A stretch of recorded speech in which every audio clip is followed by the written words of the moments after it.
Charlie, I tell you what, it doesn't get much better than this. Sitting at a pub, you're in a beer garden, we're drinking a cold one. Yeah, that could be beer, though. It definitely could be beer, but it isn't past 12 o'clock, and we need to work on the tools, mate. When did you become the sensible one? Who knows? This week, we're going to be creating a beer garden in a backyard. Not only that, this one you can move with you, so it's totally mobile. Yeah, and perfect for rentals. Yep.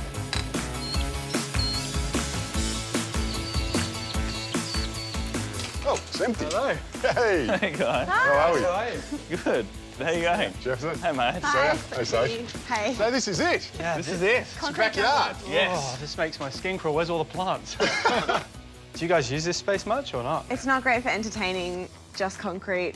When we do, we're kind of stuck there in the corner underneath the roof. During summer, it must get very hot, obviously, with the common theme being Yes. concrete. Yeah.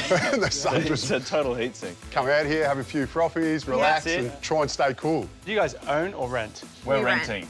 So whatever we build here can't be permanent. It would have to be temporary and probably mobile too. And your landlord's going to be OK with that? Yeah, we've chatted to him, he's on board. So we need to build a garden in a concrete jungle that we can move. Yeah. Sounds easy. Leave it with us. We're going to create a garden based around planter boxes. There'll be instant hedges, bench seating, and a simple pergola to finish it off.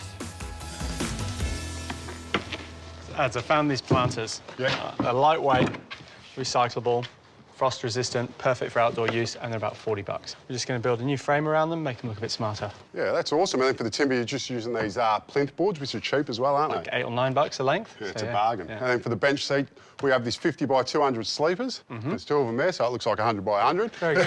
Yeah, but looks like we're going to work. Cut out All for us, right, mate. you build the heavy stuff, I'll do all right. the light stuff. Here we go. I've pre-drilled all my timber to make sure it doesn't split open. The dimensions fit 2 of our pots perfectly.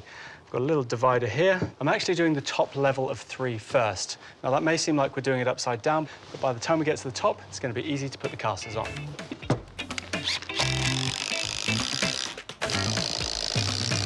The next step is to give all our edges a chamfer with a plane. It just gives us a bit more of a high-end finish.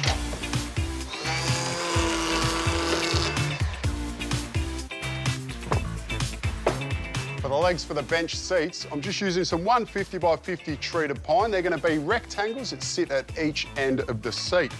Mark up one, pre-drill that, and use that as a template for the rest of them.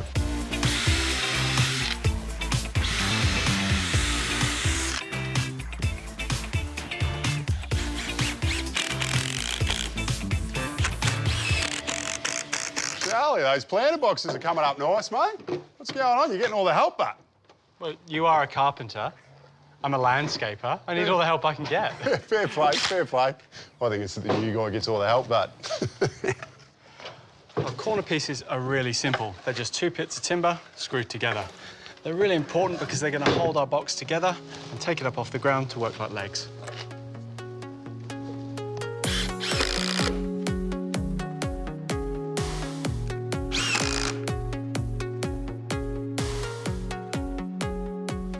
To smarten up our boxes, I'm giving them a lick of water-based stain. Now, I selected the grey colour called weathered grey over brown because I want to get rid of that timber look. We've got a lot of brown brick, we've got a lot of brown fencing, and this will do just the job. For the top of my bench seats, it's a matter of just sitting the sleepers on top of the legs and screwing it off. Look at that. It doubles up as a sun tanning lounge, which is perfect timing because I need to work on my tan. Oh, this is a life. Whew. Hey, what's going on here? Come on, mate. You're blocking my sun. Your tan's good enough. Oh, is Better than mine, anyway. this... I've got to paint, do I? You do, you got to stand up. I got more boxes to build.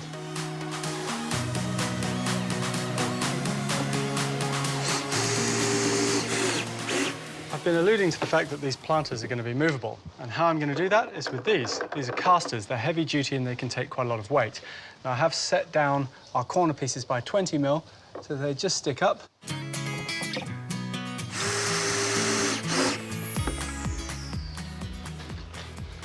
Right.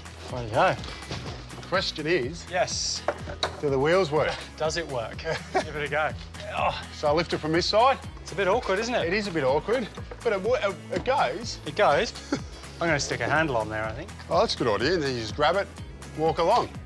Use those muscles.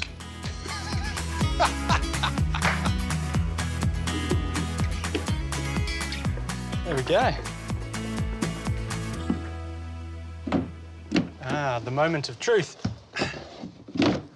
Perfect. Tubs are in, and we're going to be planting these up. Now, I do have a number of these trough pots and a square one as well.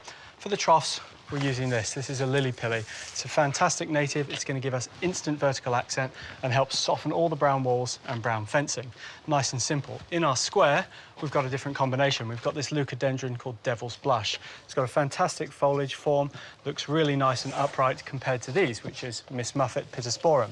These are going to form these lovely round mounds and just contrast with the vertical accent of this little lamandra we've got here too.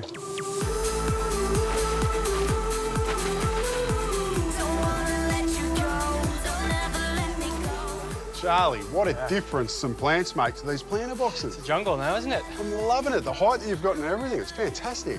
Where have you been? That's past midday. So what's going on next? Right, we're going to set these out in all the different sort of positions they could possibly go in and pick the best. Love it. All right, let's go. Let's get started.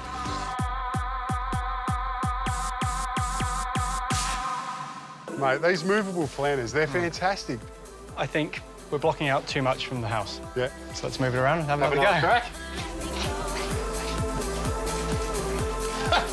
That's helping. Mate.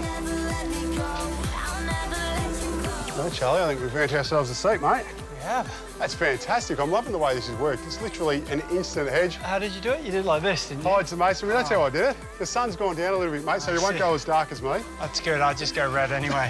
What are you thinking, Charlie? Thinking it's pretty hot out here, don't you? It is very hot. I'd love a cover on this, but is it possible if we can't go in the ground? Yeah, well, definitely. I mean, we could use the planter boxes as supports. OK. Yeah? But that means these plants have to come out. Well, that's easy. You know, I'll even lend you a hand. Oh, thanks.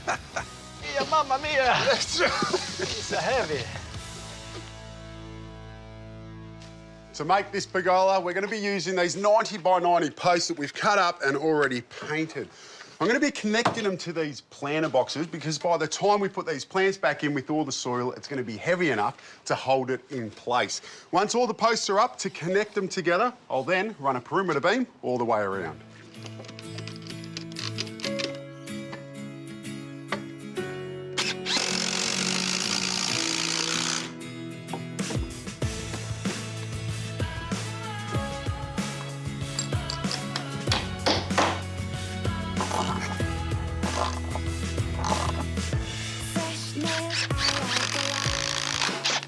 Do you want this one, bro? No, I've got this. Oh, that's cute. Yeah, it's not about the size, is it? Definitely not. Look at that. Oh, look at that. It's looking good. Good enough for me to go and do some planting? Oh, what? You don't want to keep working with me? I do, but there's an empty garden bed over there. Ah, all right, fair enough.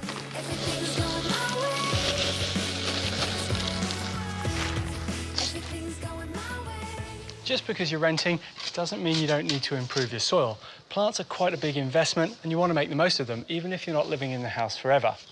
Now, I'm keeping these bay trees in here. They belong to somebody else, I can't really rip them out, and they do offer us a bit of screening.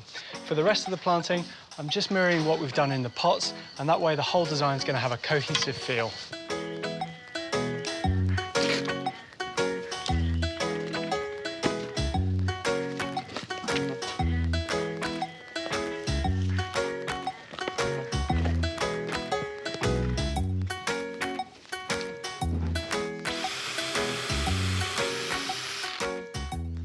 We want to create some shade over this pergola. So to do that, I'm going to be building 3 ladder frames, which will allow some filtered light to get through.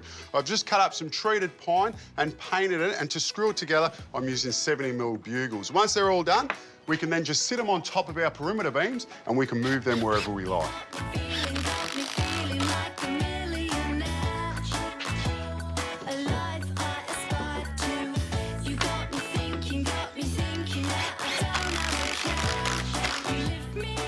Looking good. Too short. Look at that. Instant filtered light. That's what we like.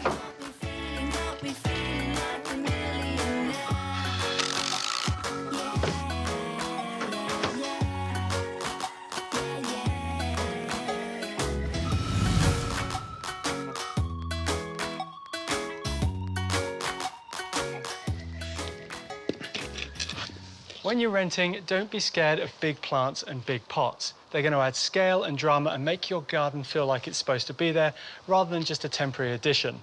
All the plants I've used, they all tie in together. This is Dichondra Silver Falls. It's a fantastic plant that you could use to spill over pots, or because it's so heat hardy, it also works as a lawn substitute.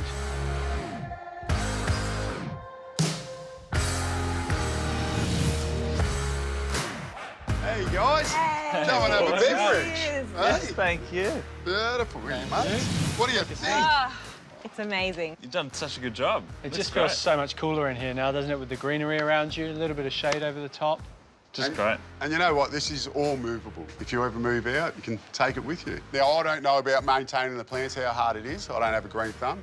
Well, because everything's in pots, you want to keep the water up to it. But everything's super hardy to the heat, so that should be fine. Well, on that note, let's have something to eat and enjoy the space. Cheers. Cheers. Boys.